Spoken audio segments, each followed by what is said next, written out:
তো বন্ধুরা, এই যে আমার ডিম টোস্ট রেডি হয়ে গেছে।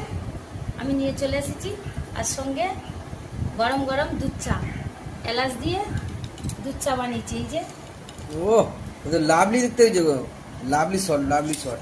তো এবার আমি ডিম টোস্ট বলে কথা না। হ্যাঁ, আর ডিম টোস্ট খেতে গেলেই কিন্তু এই কাঁটা চামচ দিয়ে খেতে হবে, তাহলে তুলতে ভালো লাগবে। আর সঙ্গেই চা আছে।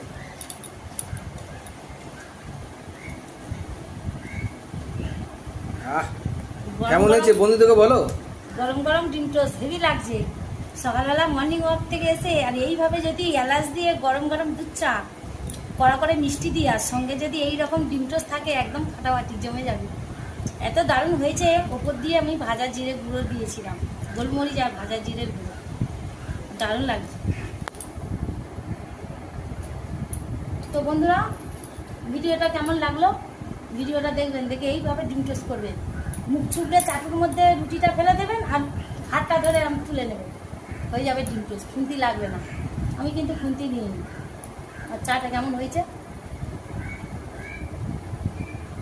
ও দুধ চা না, হুম। Heavy taste. তো কে কোথা থেকে দেখছেন আমাকে কমেন্ট করে বলবেন। লাইক কমেন্ট শেয়ার অবশ্যই করবেন। পুকুরি সুপিয়া চ্যানেলে যারা যারা এখনো নতুন সাবস্ক্রাইব করেননি, সাবস্ক্রাইব করবেন। আর কি কি রান্না দেখতে চান অবশ্যই আমাকে কমেন্ট করে বলবেন। টাটা।